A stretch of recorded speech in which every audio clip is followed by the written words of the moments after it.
That was Rolling Stones and Can't You Hear Me Knocking, and never figured out how that title went with that music. Pretty much the same feeling. Let's see, we're into the 2nd of September, so I really thought we should have done Neil Diamond's September Morn. We'll maybe do that tomorrow.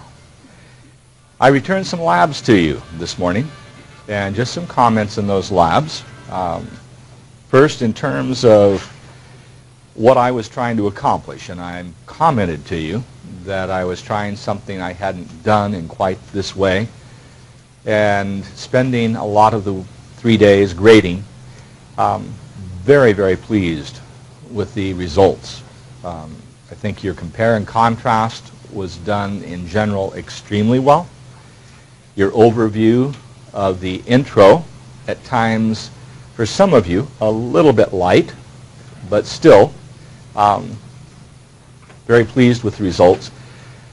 In some cases, I was pleased enough that I added in a half point to the compare and contrast, so the high grade was 10.5 on this lab. And for some of you, where I had asked that you go out to Sierra Hall and visit 221, spend the time there with Clarinda, I ask you to print out the database using StatGraphics.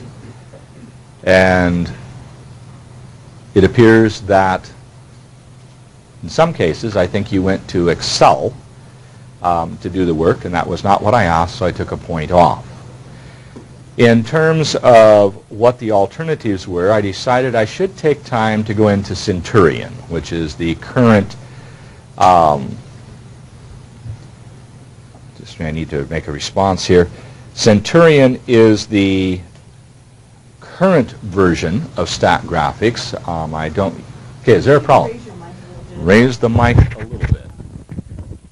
Okay, is that better? Now, the Centurion is the most recent version of StatGraphics, and we do have a site license for that. I have chosen to stay with StatGraphics 5.1 because you have an ability to continue to use that beyond this semester. If I go to Centurion, which has a few things that I like better about it, and one of them we will see later that involves tables, would be limited to this semester access. And so the trade-off is just not worth it. Overall, 90% of what we do is done extremely well with StatGraphics. The only place I really have any, might say, concern would be in what we call chi-square, which will be something we hit weeks from now, and it's just one topic. And then if you wish, you can go into Centurion and use it. So if you do want to see Centurion, I would recommend that you wait a while, because it's a 30-day free trial that you can get without having to go through getting a code that I can provide. If you're anxious to take a look at it, so be it. I think if you go out to Sierra Hall 221, you'll be able to see Centurion there and use it there. But everything's written up relative to StatGraphics. Okay, I'm going to interrupt for a moment. Debbie, are we getting better sound now? I'm talking very softly today. You don't need to start shouting. Get excited. Well, give me a moment. We'll get into the statistics here pretty soon, and things will pick up, and then you'll be telling me to calm down. Some other things to talk about relative to what's on the website. I wanted to take a moment to bring something to your attention. I think it'll help doing it now. So, Jennifer, as we take a moment here, could we come to the document cam for the computer? And I have the link centered from the web page for our course, and it's the fall 2008 on-campus schedule. And I'm just going to click on that link, and what it brings up, of course, is what we're supposed to be doing in this second week of the semester. And so I'll scroll down just a little bit. And so as you'll note, although I've not quite followed the restriction that week 1 was chapter 1 and week 2 chapter 2, I bounced back and forth, and a somewhat tad late announcement that, of course, we had a holiday yesterday. But if you scroll down here a little bit more, and that's what I'm going to do, we find that in week 5, now that may seem a great distance away, a month away from where we were, we had the first exam. And notice that we're going to go up through chapter 5, so we have a bit to cover. The exam date you're given, so if you want to jot that down in whatever you jot down, or if you're doing it on a personal assistant like BlackBerry or a Palm or whatever, September 25th. And just taking a moment to come off there, Jennifer, just a reminder, this is the size of the blue book you'll be getting for that test. Okay, so it's the smaller blue book. Okay, and you'll need one of those for the test. You'll need a total of 3 of them minimum for the semester. I'd suggest you get a 4th. I think it'll cost you somewhere around $1 for 4 of them would be my guess. And you'll need that for the test. As we come back, I'm going to click on Exam 1. So this is a link here. And when I do that, what I'm going to find is an FAQ on exams. And I'm going to come over to the left side of this. And it tells you here that you can see a list of typical short answer questions. Now these are short answer discussion questions. And as I mentioned to you in, I think, the first day, or I hope I did, but if not, now, the exam is in 2 parts. First part, short answer, 30% of your test. 10 questions. You rewrite the question, and you write out an answer with a paragraph and conceptual focus. So I might ask you, how do you determine the number of intervals you would have with either a histogram or a stem plot? And your answer would be? What? I heard. Use the function y equals 2 to the x, where x is the number of. Indeed. The answer I got was y equals 2 to the x, the powers of 2 rule. And then you might give an illustration such that if there were 10 pieces of data, such as you had in your sample, and I might remind you that your sample was a single sample. There were 10 data values in your sample, not 10 samples. And that was a common kind of error in some of your write-ups in Lab 1. You have a short answer that you provide for 3 points. And by the way, just to comment on that, I expect 30 minutes maximum out of the 2 hours for the exam. Each exam is 2 hours. That 30 minutes would be pretty much the maximum time you provide to those 10 questions. So let's see what kind of questions we have and how many of them there are for this first exam. Okay, now this first question, what is the difference between a statistic and a parameter? And we've talked about that last week. What would be your response? It had to do with alliteration in the English language.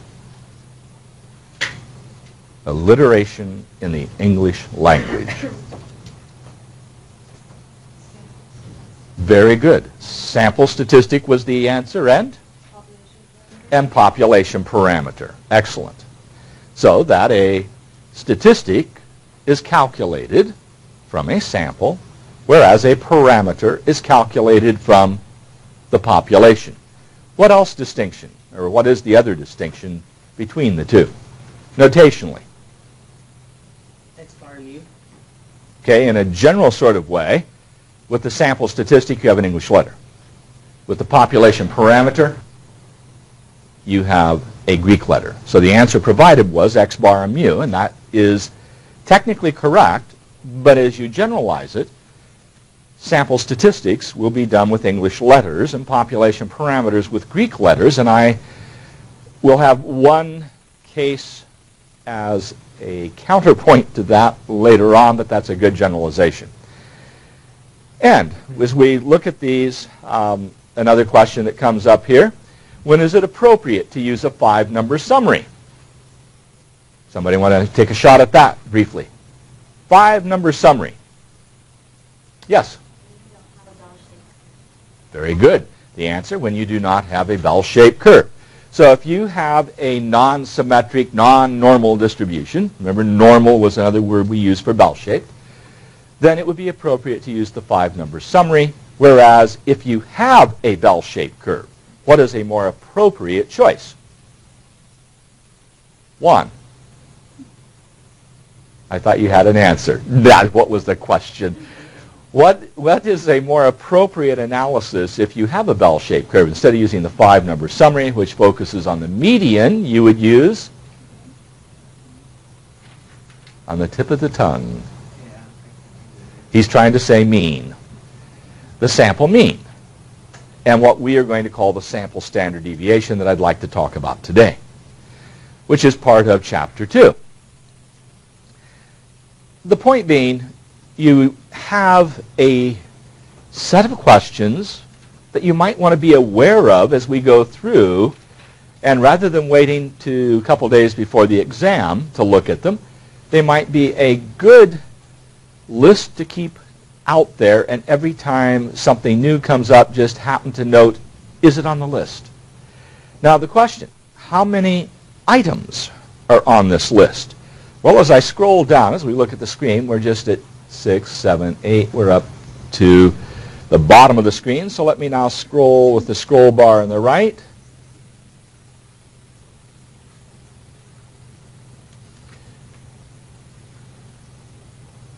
Just 67. Okay. So there are going to be 67 questions that you could focus on during these next 4 weeks. And by that point, you might have all of them done. Okay, so just to be aware that there is a considerable amount of information there that you might want to look at. So that's one of the items on my list. Another item on my list is to look at the calculator. Okay, so I asked those of you who were here a little bit earlier to have the calculator out, and I've mentioned to you that my focus will be on the EL 531. This is done by Sharp, and it's based on 2 criteria. 1, it's inexpensive for $10.99. Okay, that's like 2 lattes, roughly, to put it in perspective. For $10.99 and some tax, you can go ahead and get a calculator that does what we need to do, where the alternative would be 10 times as expensive. So instead of using a $100 calculator, we're using a $10 calculator in essence, rounding off to the nearest 10. This calculator, in addition to being cost effective, is extremely effective in terms of getting the information we want for the way I handle the course. All you have to do is look at the keyboard, no menus, 1 button, 2 at max, and you have the information you need. Furthermore, we can scroll down our data set and check it for errors. We can make corrections, and to that extent, to do all that for $10 is amazing. The only thing that I could do any better would be, say, bring a laptop in. And at some point, the cost will get down to a point when that is probably an effective thing to do. I'm not sure even then if I would be as inclined to do that as an alternative. So let's bring the calculator that I want you to look at up on the screen. Give me a moment here, Jennifer, and let's see if we can get this so you can see it. Now, the first criticism I would have of the calculator relative to the manufacturer as we go to the screen, I've never seen a company make it so difficult to see who made it. That white shaded entry in which you see Sharp up in the left-hand corner, and I think you can read that, is not going to knock you on your feet. To find out that this is a 531 is even harder to see. But that said, it works very nicely. I'm going to try to get out of the glare now. And of course, you have an on-off key up here. I'll just press that. And now what I need to do is get it located so we can see that and read the data entry. Now you note I have this in stat 0. So for those of you who have the 531 out, you will also note at the bottom of the screen, just barely see it at the very bottom of the screen, is a mode key. So if you hit mode 10, you should see stat 0 on your screen just like I'm seeing it. So mode 10, you'll see a 0 for stat 0. Is that correct? We are now ready to enter data. Now we enter data, as is done in so many calculators. Down at the bottom of the screen again, you will see an M+ key. Now that M+ key will enter data. So if I look at a typical data source, I just enter a piece of data and then hit the M+ key, and it would tell me what piece of data I have in there. Now, just as an illustration, I'm hoping that I have a sheet of paper up here. I still do, from last week. These are the data values we had from your 18 means. So my first one was a 15.9. So I'm going to simply enter a 15.9. You can see that on the screen. And I hit an M+. And I didn't clear memory because obviously I had 18 pieces of data in there first, and I forgot to clear the screen. So what I'd like to do is get rid of the data I had in there. And so I'm going to come to this CA, right above the mode key. But I'm going to hit this orange key first. And this is supposed to be color coordinated. I don't see those colors matching all that well, so somebody had trouble with their visual aspect of what colors should match. Okay, and so at this point, what I'm going to do is again enter my 15.9. So 15.9, and I hit the M+, and I should see 1. And that's my one piece of data. Now I'm going to go to the next piece of data, which was 17.3. I'm not going to enter all of these, but I wanted you to see the process. M+ again, and I have 2 data points in. Then I'm going to hit a third one, which is 17.5, and M+, and I have 3 pieces of data. I'm going to enter 5 total. 18.1 was my next one. M+, and the last one I'm going to enter was what we had as the first quartile, 18.7. Now, if I hit this scroll key here, you'll notice my first data point, and you can see the frequency. So if I had data which was repeating, and say I had 2 15.3s, I would see a 2 there. Scroll down again, and I see the next data point. It's there once. The third data point, it's there once. The fourth data point, it's there once. And the fifth data point, you'll notice it says X5 at the top of the screen. If I hit the clear key, everything's still there. So come back, and I see the first data point again. I'm just clearing the screen. Now, how do I get the mean that we talked about? So as I come down here to the keys on the calculator, and then I'm going to have to come down a little bit tighter so you can see what I would like you to see, and come over just a bit. I probably should try to get the focus a little bit better. There we go. On the 4 key, and I'm going to have to come forward just a little bit more. On the 4 key, right above it. Okay, so here's your 4 key, and right above it is what? The X bar key, and that's what I'm interested in. And before I do that, note that over here on the 5 key is something we call sigma x. They're adjacent to each other. So let me go to the board for a moment. And I want to remind you that the sample mean we called X bar. And that's consistent with what we see in the calculator. The formula for the sample mean is sigma x over n. And if we come back to the calculator, you will find that the sigma x is on the 5 key. So if I wanted to go ahead with these 5 pieces of data and document now the substitution. So I need a substitution and then an answer. So this is in the form of documentation that I want in calculations you do.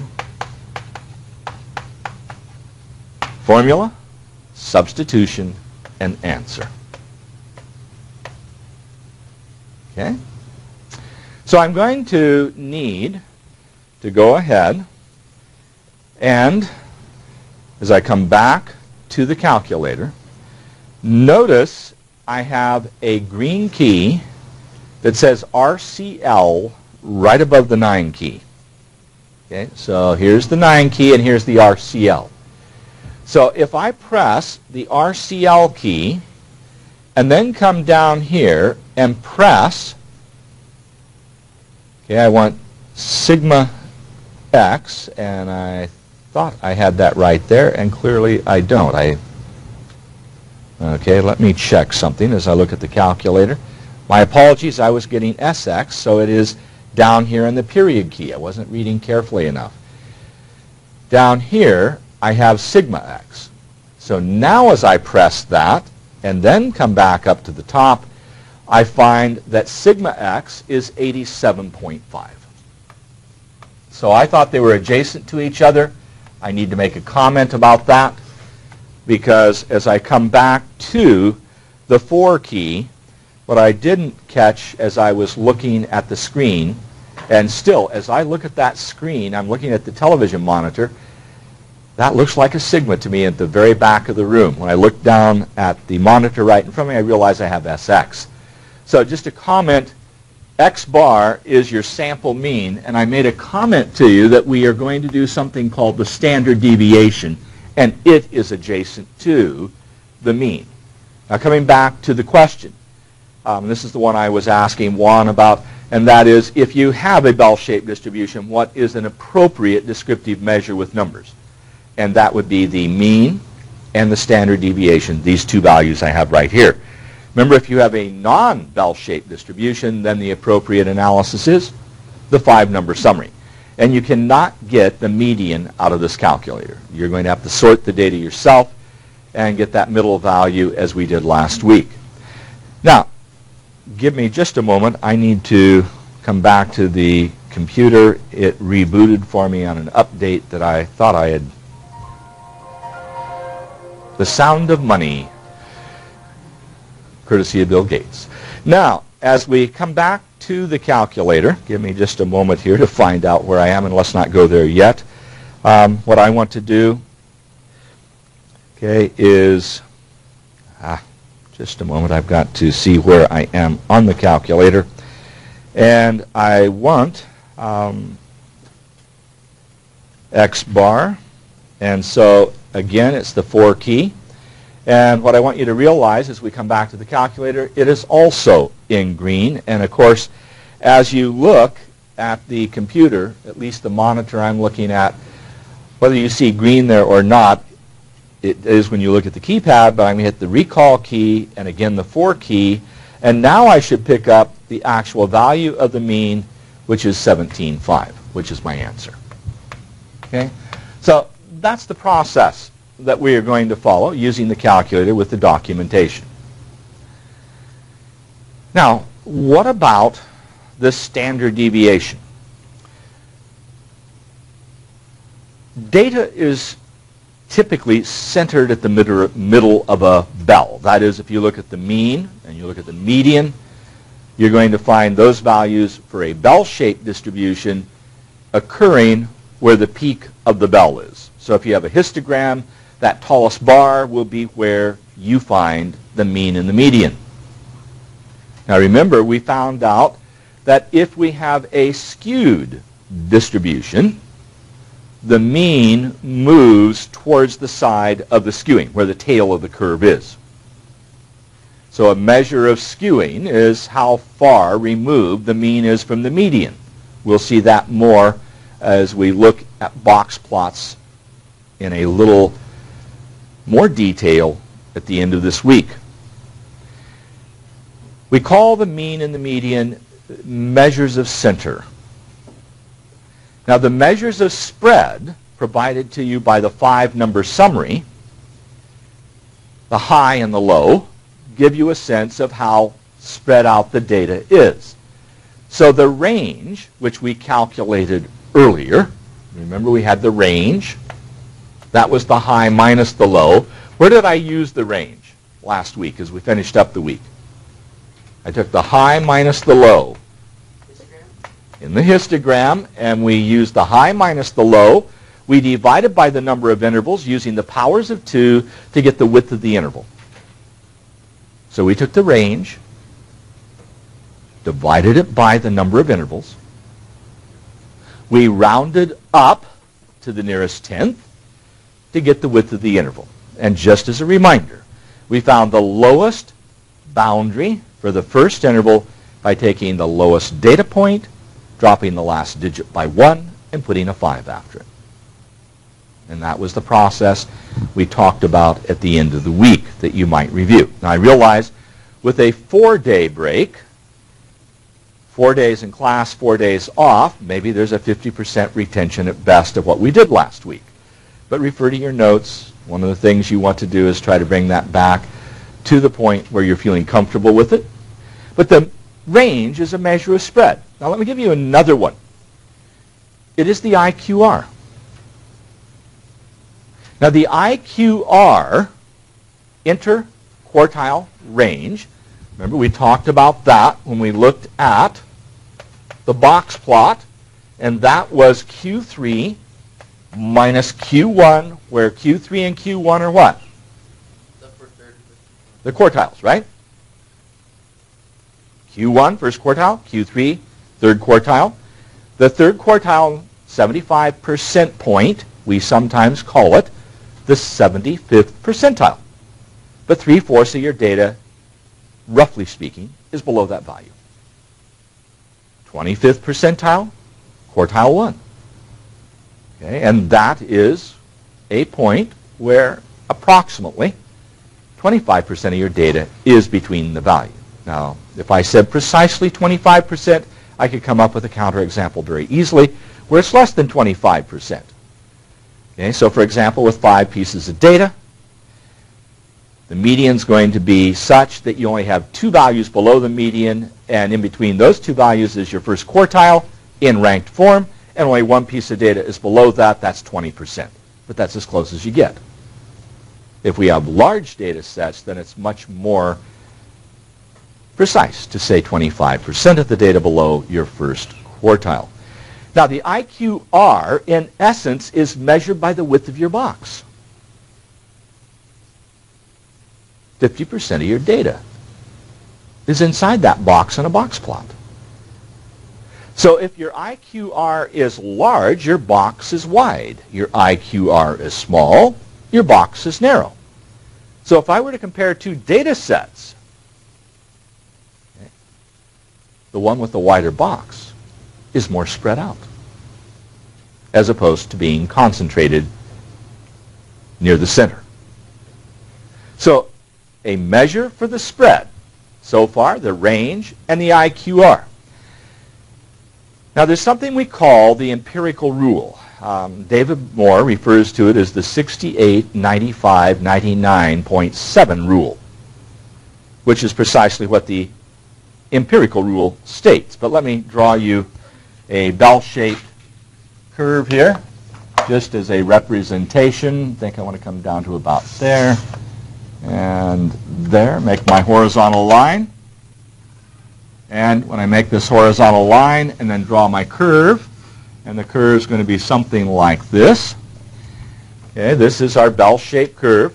And the idea is this is the center, and that's where we expect to see the mean and the median.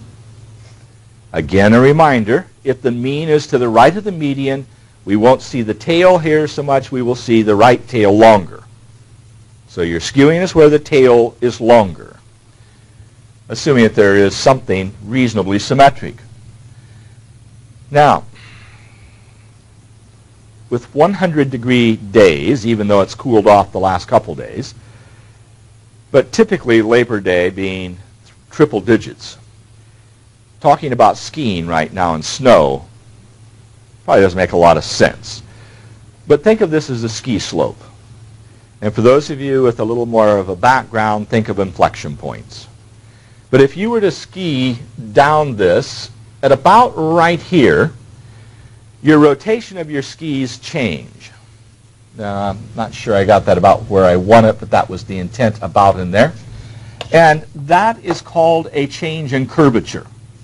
So to the left of that, and I'm going to go the same distance on the other side and hope that that matches up, and it's not doing quite as well as I'd like, so my symmetry here leaves something to be desired the way I drew the curve. But in this interval, the curvature inside that interval is downward. The curvature on either side of those 2 points is upward. So this is like a parabola opening down, and this is a parabola opening up, although this will never come back up, so you won't get a parabolic shape out of it, but thinking of parabolas for the moment. Opening up, opening down. This defines a region in which I'm going to find 68% of my data if I have this normal bell-shaped distribution. Now, it so happens that this distance here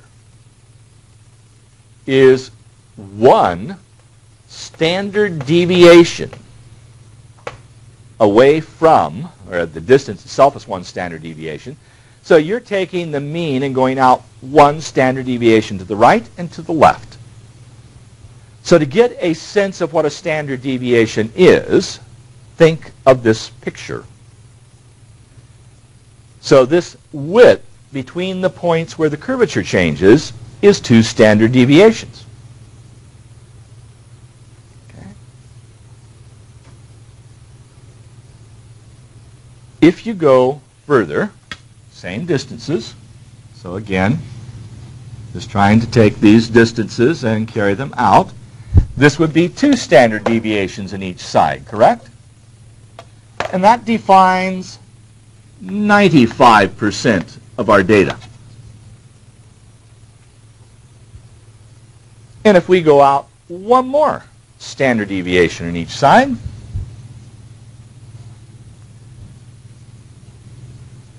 of course I need to bring the curve out a little bit further, bring this line out a little bit further, likewise over here, and just the official language, if you wish, depending on how far your mathematical background is, we say the curve is asymptotic to the horizontal axis.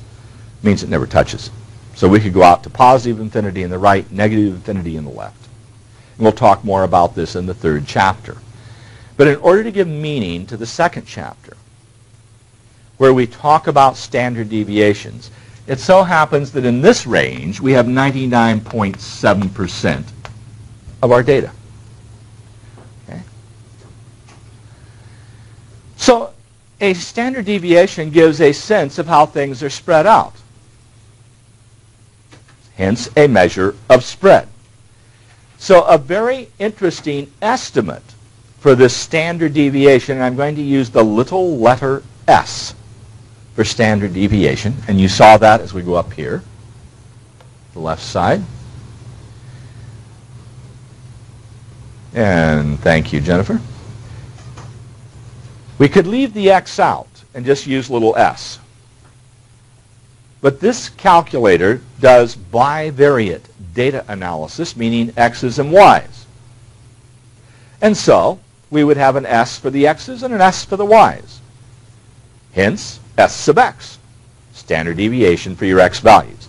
If you only put one data value or one variable in your calculator, that's what we were doing with mode 10, then this is just s.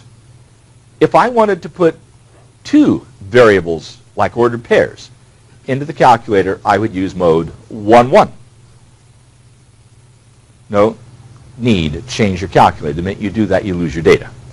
So mode 10, one variable. Mode 11, two variables. Okay, so to that extent, could I get an estimate for s? And the answer is yes. One estimate for S is simply to take the range and divide by 3. I should say, my apologies, 6, because I have 3 on each side. So I take the range and divide by 6. And that works pretty well if you have large samples. Samples more than 30. Okay. So to that extent, I can get an estimate for this value. And it works for large samples, but I might comment to you that the estimate doesn't work too well for smaller samples. And so there's a better formula called the poor man's standard deviation. Now it comes out of a book written by Lincoln Moses, who is a statistician in the biological sciences at Stanford University. And he had a graduate student who created what's called the poor man's standard deviation, and it is referenced in the student study guide I ask you to buy. But that is a statement that S is equal to R over the square root of the sample size.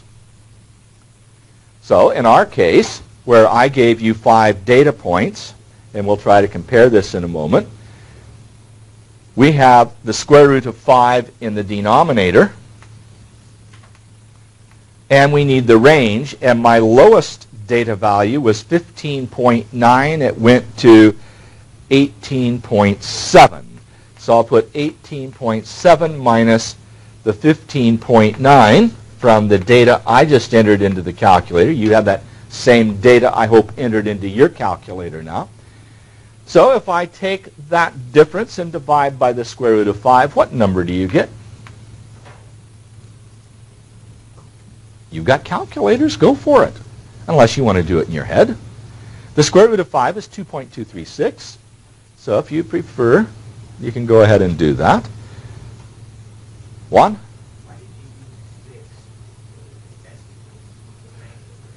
That was because there are 3 intervals to the left and 3 intervals to the right, which is a total of 6 intervals, equally spread out with 1 standard deviation each interval if you have a large data set. 5 is not a large data set. It's about as small a data set as you want to work with. Anybody have an answer for me with your calculator? 1.25. Do I have anybody concurring? Nod your head up and down if you do concur. So I have 2 people concurring. That's it. 3 more. I'm looking for more. 4. Everybody should have a calculator. Everybody should be doing this calculation and nodding up and down like the little chihuahua on the back of the window in a car going down the freeway, nodding up and down. Okay? So far I only have 4 nods. Waiting for more.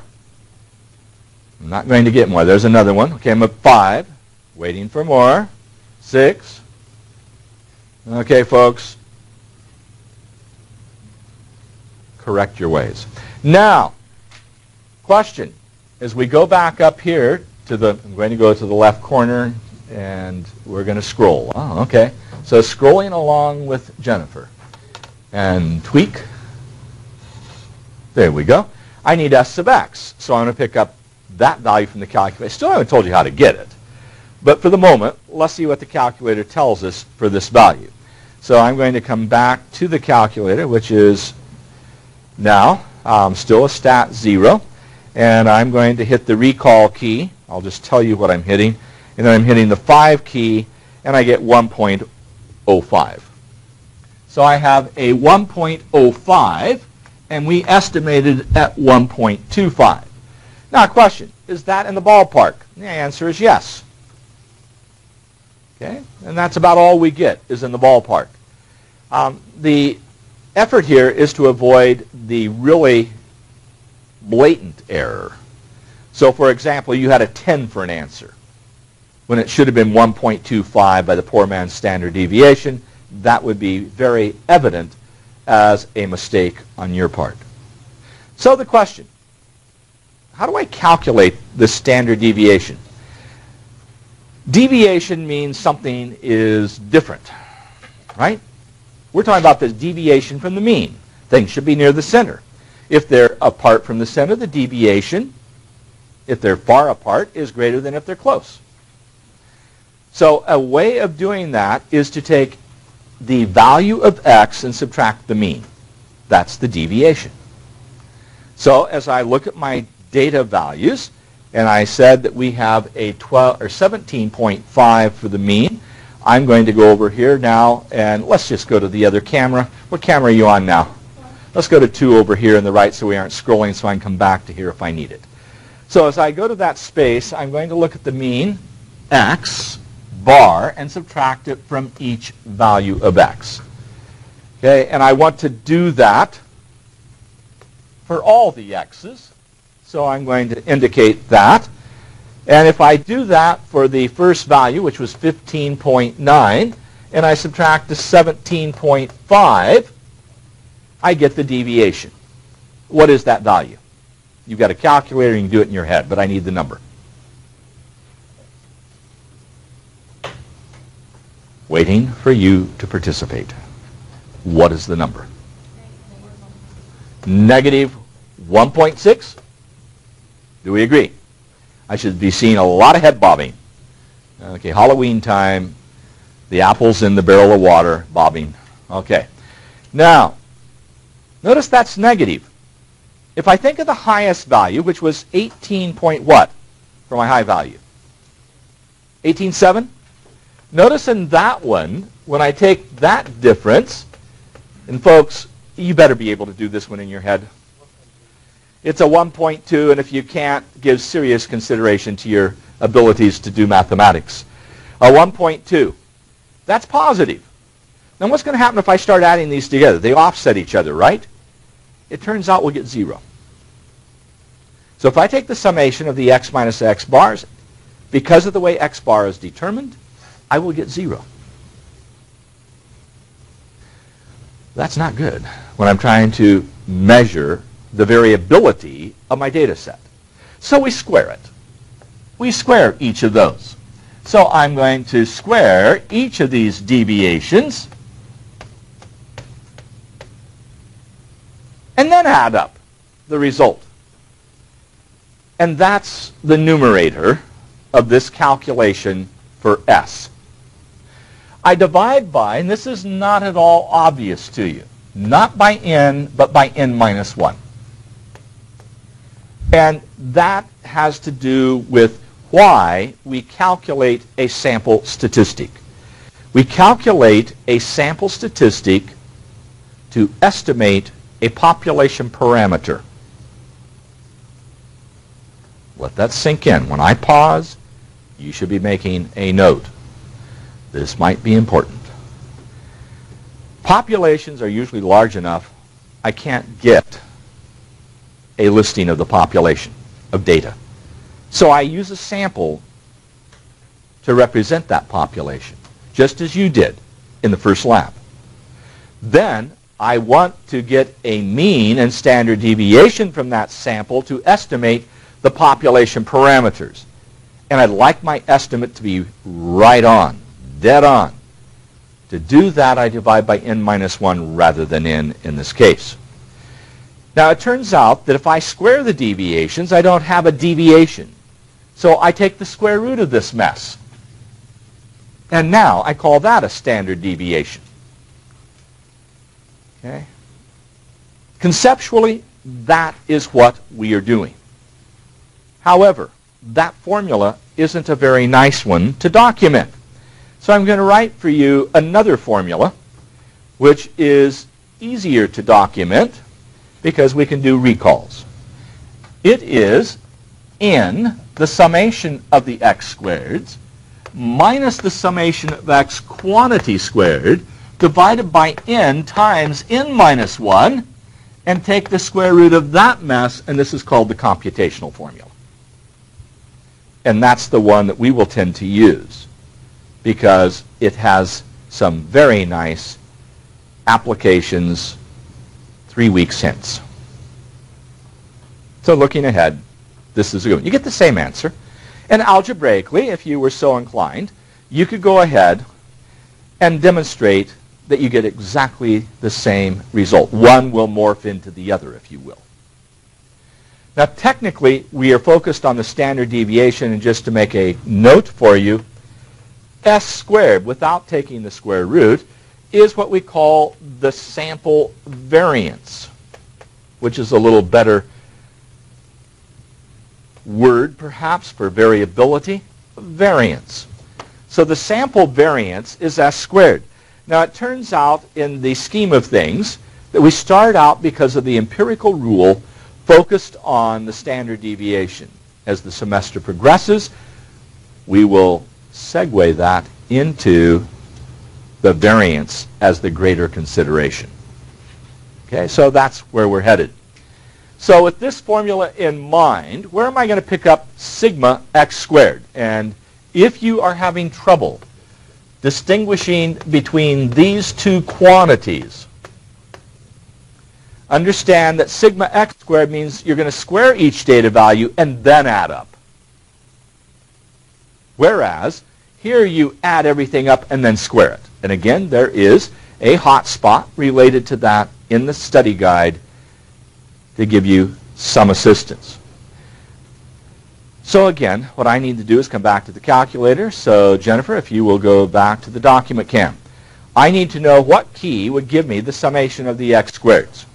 And so as I slide this up, looking for the summation of the x squareds, you should see the 3 key. And as I look at that 3 key, just below it, in fact, I'm actually going to have to hit the plus minus key because these are superscripts. You'll note like the period was sigma x, the plus minus key is going to give me sigma x squared. So if I hit that recall key and the plus minus key, I'm going to find the documentation I need. So as I bring this back down and I look at the key I want, the recall key, and the plus minus key, and I have 1,535.65. Notice the comma. It looks like an apostrophe at the top, but at least they're giving you the break of telling you that that is 1,000. So 1,535.65 would give you the documentation you need there. Okay. You should be in a position now to add to your work in the homework, because I did not cover standard deviation before the break, and so you could now go back and look at the homework problems related to standard deviation. Okay? And that adds to the list. One of the things on my list of things to do in this abbreviated week is to answer questions about the homework. And since we lost yesterday and we still need time to try to get homework done, I'm going to allow another day on homework to add to the list of the problems you're doing so you cover standard deviation.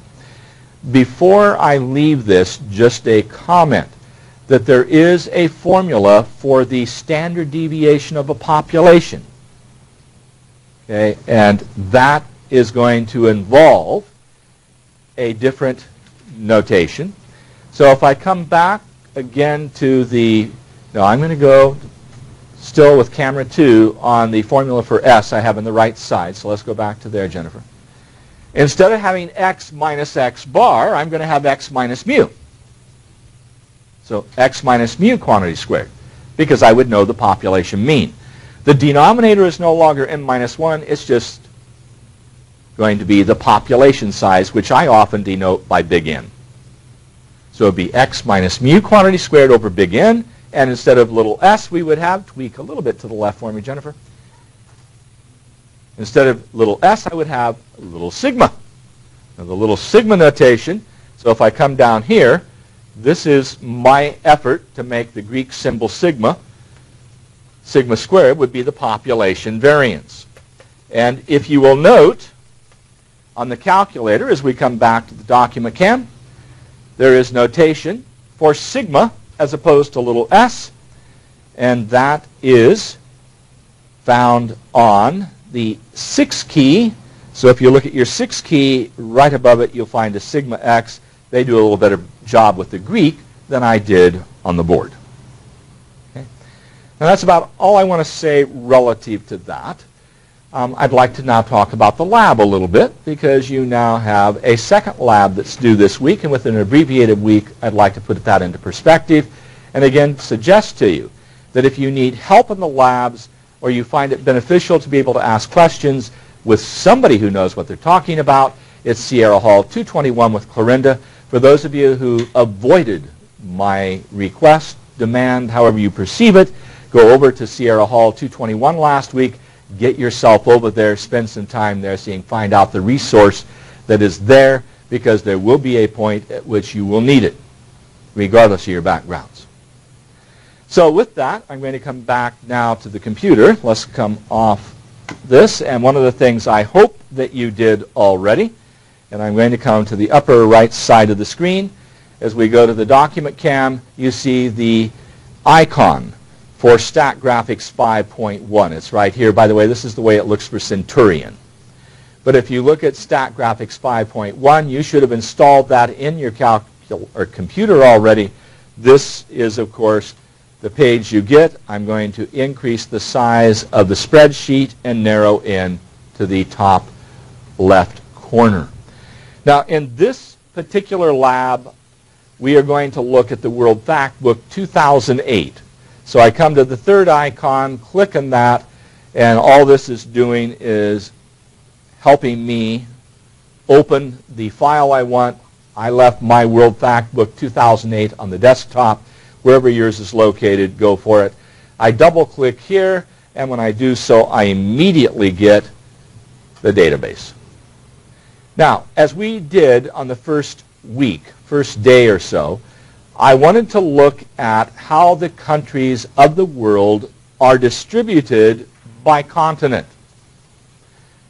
Now, the variable in question is what we call a categorical variable or qualitative variable. So I'd like to have a tabulation of how many countries are in each of the continents. So as I come to the top of the screen, we're doing description in this first two chapters, so this is an appropriate phrase, describe. I'm not dealing with numerical data, I'm dealing with categorical data, and I want to tabulate. Case done. The question, what do I want to tabulate by? Well, if I look at my choices here, and these are in alphabetical order, I'd like to do it by continent. So I'm simply going to double-click there and click on OK, and when I do that, I have my lab basically done, except for the tweaking. So let me increase the size of this, and unfortunately, as I mentioned to you, I'm going to double-click on that pane, and this starts looking more like an Easter egg, most inappropriate with Halloween coming. It looks more like an Easter egg than it does a circle. On the screen I'm looking at, it looks circular, I promise you. Now, in particular, I'm interested in certain things about World Factbook 2008. So if I come over here and I look at that area for Africa, and it is unfortunately crowded, so what I'm going to do is click on continent. I shouldn't have double-clicked, apologies. Click on continent, and it allows me to move this over ever so much and avoid the overlap. Now be careful as you do this. By the way, 24.89%, roughly 25% of your countries in Africa. Now there's several things to talk about here. First, this is not WYSIWYG, which is an old acronym like GIGO, garbage in, garbage out, that we talked about in the first lab as you read the write-up. WYSIWYG is what you see is what you get. And StatGraphics, even with Centurion, does not give you the screen as though you would be looking at the output if you printed it. So when I made this separation of the legend, as we go back to the computer, relative to the pie chart, if you were to look at it when I had them overlapping, if you go to print preview, it looks a bit different. Now let me zoom out for a moment. You can see the distribution. In particular, as we look at Africa, Asia, and Europe, the first three clockwise, you'll note that they go between 21, nearly 22% to 25%. That's where the majority of the countries are located. So that's Africa, Asia, and Europe, and that's consistent with the stratified sample I asked you to do as you took your 10 countries. And we suggested 2 from each out of the 10. Then, since there were 6 of the continent designations, we basically went 1 from each of the others. Okay, and that left you one more, which some of you threw into Africa as your third choice. Stratified sample. Now in this process, you may not like the color selection. And another comment here, the title needs to be adjusted. And so this lab allows you to, as you read the directions, to add a title to here, to change the colors here, and to offset this first country alphabetically in the first quadrant. You can change colors here and make them what you wish. You can also reduce the size of this circle to about 80% of your page so that there's room for the legend. This should be filling up the page of your printout. And think of presentation graphics. You're going to run this on an overhead projector perhaps, or in PowerPoint in some way with an audience maybe larger than what we're seeing here. You want this up on a screen so it has impact. If the graph is the size of a 50-cent piece on a page, you aren't going to have impact. Graphs typically in the newspaper are made minimalistic so they don't take up so much space and they don't impact you. We have different colors here so that you have an opportunity to get something that really knocks people off their seat. We'll come back and talk more about this tomorrow. Follow the directions. We'll answer some more questions about the pie chart and the bar chart. Ultimately, I'm going to ask you which you prefer and why as part of the discussion questions. So this lab is due Thursday as usual. Go over and spend some time with Clorinda because I have not given you as complete a presentation as I typically would because of the abbreviated time for this week. She's the place where you get the help. So with that, make sure you have signed the sign-in sheet this morning. And we're going back to Brown Sugar, first cut from the Rolling Stones. This is an album that goes back when they were trying to emulate everybody else in the 60s. So with that, have a pleasant day, and we'll see you tomorrow.